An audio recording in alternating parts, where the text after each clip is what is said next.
La Organización del Tratado del Atlántico Norte, mejor conocida como la OTAN, es una organización, una alianza militar que se crea en los años 40, particularmente en el 48, como justamente una asociación entre América del Norte, es decir, particularmente Estados Unidos y Canadá, con los países europeos al final de la Segunda Guerra Mundial. El enemigo había cambiado, ya no eran los nazis. De hecho, buena parte de los nazis fueron incorporados a esta alianza militar, gente cercana a Hitler, a la que le perdonaron, militares de alto rango, formaron parte posteriormente de esta organización del Tratado del Atlántico Norte.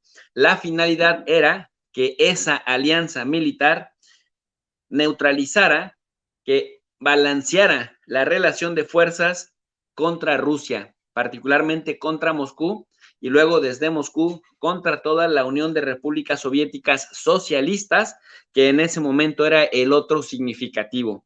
En la época de los años 40, cuando se termina la Segunda Guerra Mundial, cuando va a terminar la década de los 40, se materializa, yo ya se los he explicado en algunas ocasiones, la famosísima doctrina Truman. La doctrina Truman emerge del pensamiento de la persona a la que le cae la presidencia de los Estados Unidos de rebote, que ni siquiera se veía en el panorama, Harry Truman, que llega para suceder a Franklin Delano Roosevelt cuando este fallece después de haber gobernado 3 periodos en la historia de Estados Unidos, que dicho sea de paso, miren hasta dónde me fui. Truman sucede al presidente más histórico de los Estados Unidos del siglo XX, a Franklin Delano Roosevelt, único presidente en la historia de los Estados Unidos en gobernar hasta en 3 administraciones. Después de él, ya solo se sujetaron a 2. Bueno, este señor que ven ustedes en pantalla, Harry Truman, le declara la guerra al comunismo. Ustedes ya lo saben, Estados Unidos suele declarar la guerra a los diferentes ismos que le son incómodos. En aquella ocasión, en aquel momento, en aquella pues etapa de la vida política internacional, el ismo que era su enemigo, su competencia era el comunismo y el socialismo. Después, en los años 90, el enemigo era el islamismo, al que lo asociaron con el terrorismo. Ahora, nuevamente, se van en contra de Rusia y tiene sentido la doctrina Truman porque se le declara la guerra al comunismo en todas aquellas regiones del mundo en donde ese istmo representara una amenaza. Harry Truman decía, no vamos a conceder un ápice de terreno, un ápice de territorio y ninguna ventaja a los comunistas. De tal suerte, pues, que la idea de la doctrina, primero era que quedara claro que el comunismo era diabólico, porque ustedes saben que la narrativa occidental en torno a los sismos no ve escalas de grises, o blanco o negro, conmigo o contra mí. Si estás aquí, no puedes estar allá y viceversa. En ese contexto, pues, la OTAN, la Organización del Tratado del Atlántico Norte, se forma, se crea con fondos millonarios por parte de la industria del armamento de Estados Unidos, con la promesa de que quienes formaran parte de ella tendrían este abanico de protección de todos y cada uno de los miembros. Obviamente, quienes sufrieron la Segunda Guerra Mundial a manos de los nazis entendían la importancia de no quedarse solo frente a monstruos militares. Por ello, empezaron unos pocos, Estados Unidos llevaba la voz cantante y en la actualidad ya suman 31. 31 porque, aunque sumaban 30 recientemente, tanto Hungría como Turquía han ratificado en sus parlamentos la aceptación del ingreso del número 31, que es Finlandia. Queda solamente en espera Suecia.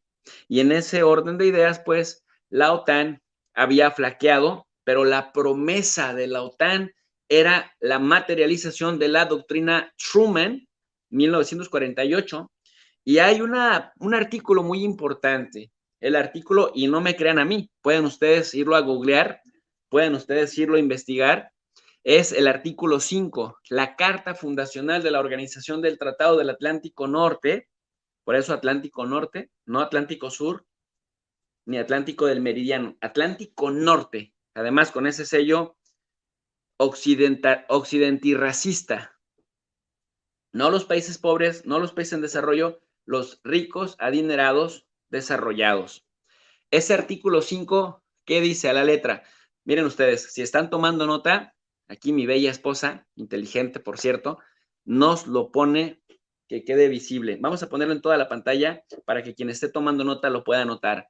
El artículo 5 de la Carta Fundacional de la OTAN dice que las partes acuerdan que un ataque armado contra una o más de ellas que tenga lugar en Europa o en América del Norte será considerado como un ataque dirigido contra todas ellas y en consecuencia acuerdan que si tal ataque se produce, cada una de ellas, en ejercicio del derecho de legítima defensa individual o colectiva reconocido por el artículo 51 de la Carta de Naciones Unidas, ayudará a la parte o partes atacadas, adoptando seguidamente la forma individual y de acuerdo con las otras partes las medidas que juzguen necesarias, incluso el empleo de la Fuerza Armada, para restablecer la seguridad en la zona del Atlántico Norte.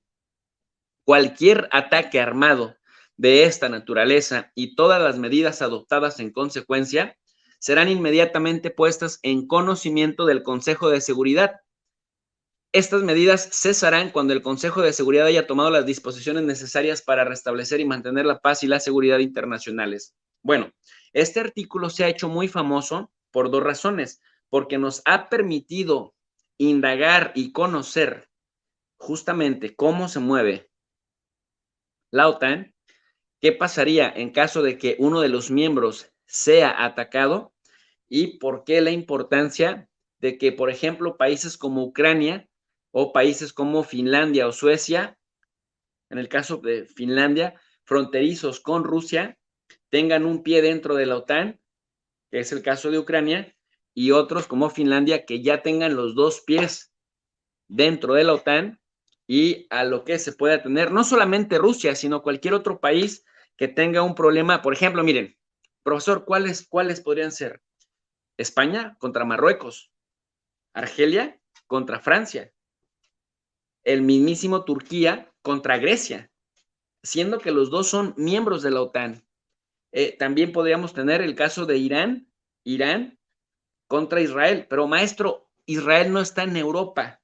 Israel no forma parte de la OTAN, no, pero Israel es jefe del Reino Unido e Israel es jefe de Estados Unidos y esos vaya que sí son y por supuesto que no lo dejarían solo, pero para nada. Bueno, Rusia, Irán, China o cualquier otro que tuviera un conflicto militar con un país europeo, tendrían literalmente que enfrentarse a esta alianza militar. Ahora, hay un tema. Aunque había perdido fuerza, aunque perdió su razón de ser, y acá lo hemos explicado también de muchas maneras, la Organización del Tratado del Atlántico Norte se rejuveneció, se fortaleció porque había perdido gas, había perdido fuerza, había perdido inercia después de que se terminó la Guerra Fría. Ya no había una razón de ser para que estuviera ahí. Y ahora, en el marco de que no funcionó Serbia, no fue nada popular los bombardeos de la OTAN contra Serbia, no fueron para nada populares las invasiones de Estados Unidos, llevando a la OTAN por delante en Irak y en Afganistán. Ojo, parece ser que el que aparentara la OTAN estar en una guerra de liberación en contra de un invasor, en el caso de Ucrania, le ha rejuvenecido y ahora se volvió un botín importante que algunos grupos políticos en Europa quieren disputarse. Es así pues como Sputnik News publica una reflexión acerca de la división que se está dando, que se está llevando a cabo en la OTAN en el contexto de las nuevas elecciones para secretario general que ya se están aproximando. Prácticamente dicen, ante las dudas de quién podría ser el sucesor del secretario general de la OTAN, básicamente hay ya una política de desprestigiarse entre algunos de ellos como si tuvieran, digamos, la suficiente buena reputación y esto, bueno, promete que puede haber alguna especie de división.